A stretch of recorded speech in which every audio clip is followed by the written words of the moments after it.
like energy multiplies as you get groups together or surrounding yourself with similar ideas. It seems like there's strength in numbers and that there's also power in numbers, multiplier effect. It's like building a team or building an organization, and as you get a culture and you get an idea, it's just talking about how energy multiplies when multiple people have it. Are there ways in which people can find these groups, find people to be around when there's similar energy or the energy's clear and it's in multiple people and you have that safety, maybe, I don't know if that's the right word, but I don't know, energy just seems to flow stronger when it's flowing through multiple people or in groups.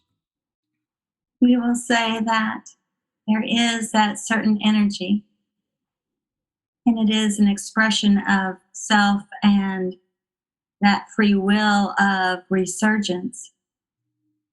When there are groups that are with that same sort of vibrational frequency. All is energy, vibration, frequency. And so when you recognize that, and you know that there is that exponential factor that will cause that energy to buoy up and to be expressed and known and embraced, there is then that willingness to share more freely. For many are distracted by the energies that are in existence today. And they believe that perhaps it is not best to share these wonderings, these aspirations, these goals that are not of a financial or grander regard to gain and progress as humanity seems to want to do. And we are not saying that it is a bad thing to do those things, but we say that there is a preponderance of wanting this and perhaps not having time for that. And it is an ordering. It is an ordering of what you choose to focus upon and what you choose to bring into your life, that more of that sort of stuff will generate and be made known. And so when with and in the energy of others, and when in and with the energy of those who evoke that level of understanding, there is, we will say, a germination.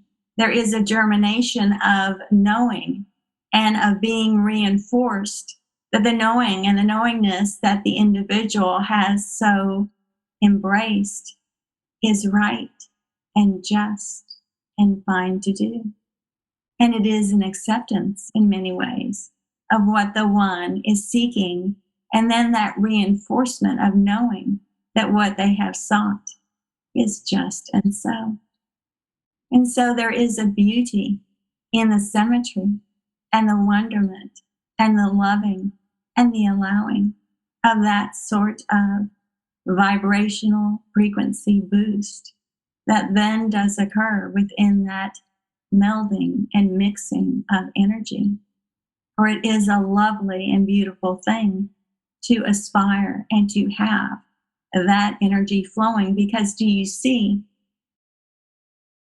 that within that time and space, there is that buoying up of the energy of the one and the next and the other. And so they each exponentially increase the frequency of the other. And as they do so, there is that radiant light that does then emanate from each one that is there. And so it is a marvelous opportunity for growth and expansion, because then there is a more readily available resurgence of that energy, which has oftentimes been buried so deeply within that the one does not know that it even exists, or they have been not taught that this is the way it is, that you must focus with a laser beam of intention and purpose to bring forward that which you desire.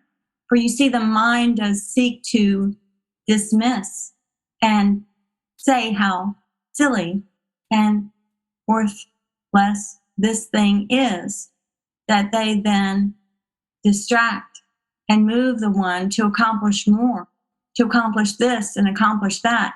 But we tell you that at the end of the day and at the end of the life, those things cannot be taken with you.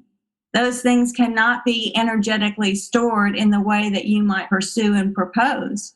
They are left behind. And those things that you take with you are the energy that you have amassed and that you have focused upon and intrinsically drawn in by your wanting, by your desire, by your prioritizing what is important to focus upon in this day and in this time. For all is a choice. And we do not say that one is less than or better.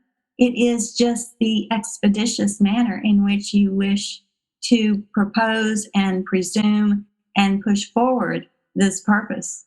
For if it is not the overarching objective at some point, perhaps for a day, perhaps for hours, perhaps for a week or longer, then it may remain dormant because the mind has such a strong mental grip on the life force that it is deemed unworthy.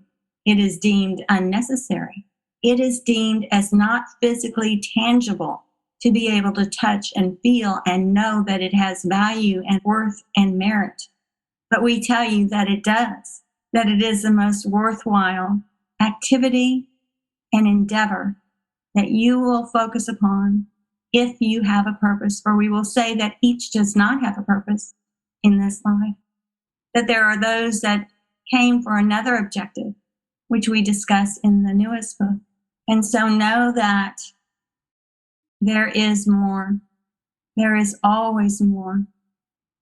And it is in the formulation of the thought. It is in the formulation of what this life is meant to be. And it is in the perspective taken. For one can have one perspective and another have theirs. And there is nothing right or wrong, but it gives the opportunity to know life from a different level of understanding, and thus the need for diversity within life. Or if there were uniformity in all things, then how would you know the great expanse of what it is you sought to understand more fully before coming into form? And so this is our gift.